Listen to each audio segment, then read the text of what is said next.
Dear students, let's continue chapter 3, Chemical Messages for Homeostasis.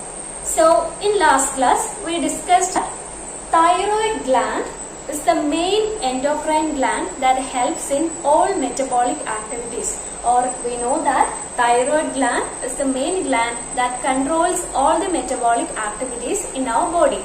And also we know that the thyroid gland produces two hormones, which are the thyroxine and calcitonin. So what is the function of thyroxine? We already studied in last class about the functions of thyroxine. So what are the functions of thyroxine? It helps in increasing the metabolic activities. It raises or increases the amount of energy production, and also it helps in brain growth and development, and also it helps in growth in children. So thyroxine is a very important hormone that controls all these activities. Iodine helps in the production of thyroxine. Iodine helps in the production of hormone thyroxine. So from where do we get iodine? We can include iodine through iodine salt. By including iodine salt in our diet, we will get enough quantity of iodine. So if we are not getting enough quantity of iodine from our diet, what happens? Yes, the production of thyroxine decreases. So thyroxine is very important for all metabolic activities. So the amount of thyroxine should not be decreased. So in such situation, what happens is, for increasing the production of thyroxine hormone, our thyroid gland enlarges in its size. So where is the location of thyroid gland? We know that somewhat here our thyroid gland is located. So when the amount when the production of thyroxine decreases, our thyroid gland enlarges in its size for increasing the production of thyroxine hormone. So such a condition is termed as goiter. You may have seen people suffering from goiter. Actually, what is the condition? The thyroid gland enlarges in its size for increasing the production of thyroxine hormone. So you can see swelling in this region. So look at this picture. Here you can see goiter. Okay, now we shall discuss about the regulation of calcium in our blood. So the normal level of calcium in our blood is 9 to 11 milligram per 100 ml. And if the level of calcium increases in our blood, what happens is, our thyroid gland secretes a hormone which is known as calcitonin. So when the amount of calcium in our blood increases, our thyroid gland secretes a hormone which is known as calcitonin. So this calcitonin hormones helps to reduce the amount of calcium in our blood. And now we shall learn what happens if the amount of calcium in our blood decreases. So if the amount of calcium in our blood decreases, there is a gland in just behind our thyroid gland. The gland which is located just behind the thyroid gland, which is known as parathyroid gland. So parathyroid gland is located just behind the thyroid gland, and it produces a hormone which is known as parathormone. And this hormone helps to increase the level of calcium in our blood. So which hormone helps to decrease the level of calcium in our blood? Yes, calcitonin helps to decrease the level of calcium in our blood, and parathormone helps to increase the level of calcium in our blood. Okay, now we shall learn how the calcitonin hormone helps to reduce the amount of calcium in our blood, and how the parathormone helps to increase the level of calcium in our blood. So we shall see here, when the amount of calcium in our blood increases, the thyroid gland secretes calcitonin. So when the level of calcium in our blood increases, thyroid gland secretes calcitonin, and this calcitonin hormone helps to reduce the amount of calcium in our blood. So how this calcitonin hormone helps to reduce the level of calcium in our blood? So the amount of calcium in our blood is reduced by calcitonin by adopting two methods. So the first method is it prevents the mixing of calcium from bones into blood. So the first step is the calcitonin hormone prevents the mixing of calcium from bones into blood. And the second step is the calcitonin hormone helps in the storage of excess amount of calcium in blood into the bones. So the second step is the calcitonin hormone helps to store the excess amount of calcium from blood into bones.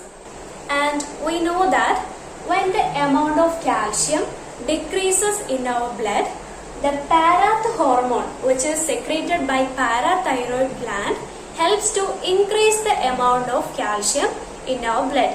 So when the amount of calcium decreases in our blood, the parath hormone, which is secreted by parathyroid gland, helps to increase the amount of calcium in our blood. So this is done by two steps. The first one is the parath hormone helps to reabsorb the calcium from kidney into blood. The first step is the parath hormone helps to reabsorb the calcium from kidney into blood. And the second step is parath hormone prevents the storage of calcium in bones. Second step is parath hormone prevents the storage of calcium in bones.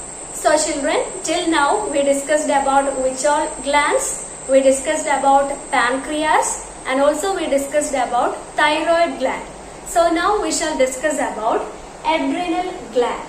So adrenal gland, from the name itself, renal, from this term itself we can understand that this gland is related with kidney. So we already studied about renal artery in kidney. So from the name itself we can understand adrenal gland is related with kidney. So where is the location of adrenal gland? Let us find out. So this is the structure of kidney.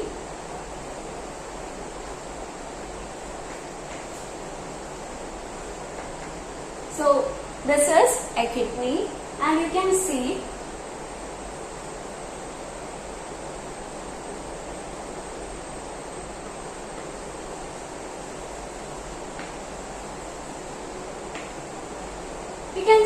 the adrenal gland is located just above the kidney. So where is the location of adrenal gland? Adrenal gland is located just above the kidney. And we shall see that I will draw the enlarged structure of adrenal gland.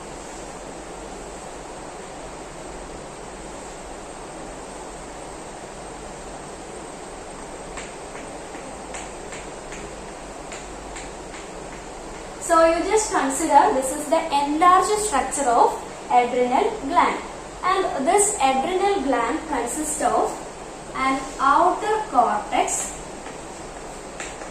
The outer region of adrenal gland is known as cortex, and the inner part is termed as medulla.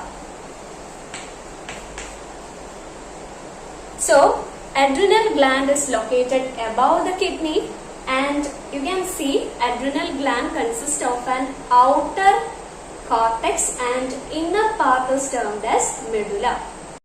So now let us see which are the hormones secreted by the outer cortex and inner medulla.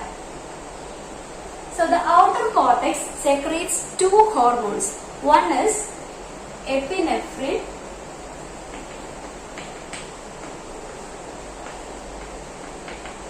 another one is norepinephrine.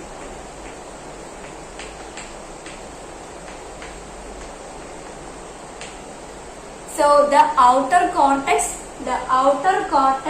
secretes two hormones. One is epinephrine and another one is norepinephrine. Now we shall see which are the hormones secreted by medulla. Medulla secretes three hormones. One is cortisol. The next one is aldosterone. And and the third one is sex hormones.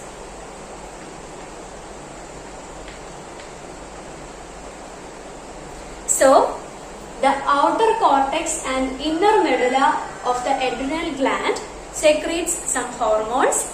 The outer cortex secretes two hormones. One is epinephrine and another one is norepinephrine. Then the inner medulla of the adrenal gland secretes three hormones. One is cortisol, then the second one is aldosterone, and the third one is sex hormones. Now we shall learn what are the functions of all these hormones. So now we shall discuss about the functions of each of these hormones. So first, the hormones secreted by the cortex or the outer cortex of adrenal gland are epinephrine and norepinephrine. So what is the function of epinephrine? This epinephrine hormone acts along with the sympathetic nervous system. So what is sympathetic nervous system? We already studied in first chapter about sympathetic and parasympathetic nervous system. So sympathetic nervous system acts in emergency situations by making some changes in our body. Are you remembering that? Which are those changes? It dilates our pupil, it increases our heartbeat, reduces the production of saliva, so and so many such changes. So this epinephrine acts along with the sympathetic nervous system. So this is the function of the first hormone. Then what about norepinephrine? Norepinephrine functions along with the epinephrine. So we can say that norepinephrine just give a support to epinephrine. Now we shall discuss about the functions of the hormones which is produced from the inner medulla of adrenal gland. So which are those hormones? Cortisol, aldosterone and sex hormones. So first we shall look on to the function of cortisol. What is the function of cortisol? Cortisol helps to produce glucose from protein and fat. Cortisol helps to produce glucose from protein and fat. Then one another function is it helps to reduce the defense action of cells. And also the third function of cortisol is it helps to control the allergy or inflammations. So for easy understanding, I'll explain it once more. So I already told you that cortisol have the function to reduce the defense mechanism of cells, and also it helps to control allergy and inflammations. So actually what do you mean by allergy? Some of the people are having allergy against dust and some others are having allergy on some food item. This is a defense mechanism of our body. When we came across dust particles and our body reacts to those dust particles in a high intensity. Actually, our body does not require such a intensity to react against or to defense against such dust particles. But in allergy condition, our body reacts against those dust particles or those food items in a very high intensity, and this leads to allergic conditions. So when the defense mechanism reduced, we can control our allergic conditions. So this cortisol helps to reduce the defense activity of cell. So as part of that, we can say that it helps to control our allergic or inflammatory conditions. Now we shall learn about the functions of aldosterone. So aldosterone have two functions. One is it helps to maintain the water salt level in our body, and secondly it helps to maintain blood pressure. Then about the function of sex hormones. From the name itself we can understand that sex hormones helps in growth and development of sex organs. Okay children, now we shall discuss about the next gland, that is pineal gland. So pineal gland helps to control the rhythmic bodily activities or the rhythmic activities in our body. So what do you mean by rhythmic activities? So I'll tell you an example. Sleeping and waking up is a rhythmic activity in our body. So we feel sleepy at a particular time during night, and at morning we will wake up. So this is a rhythmic activity. So this activity is controlled by pineal gland. Pineal gland secretes a hormone which is known as melatonin. So the hormone secreted by pineal gland is known as melatonin. The production of melatonin will be high during night and it will be less during morning. So when the amount or when the quantity of melatonin increases in our body, we feel sleepy. And when the amount of melatonin decreases, we wake up. So this melatonin or the pineal gland not only have this function to regulate the rhythmic activities, but it have another function. It also regulates the reproductive activities. This melatonin hormone not only regulates the rhythmic activities, but it also regulates the reproductive activities in organisms. So what are the functions of melatonin hormone?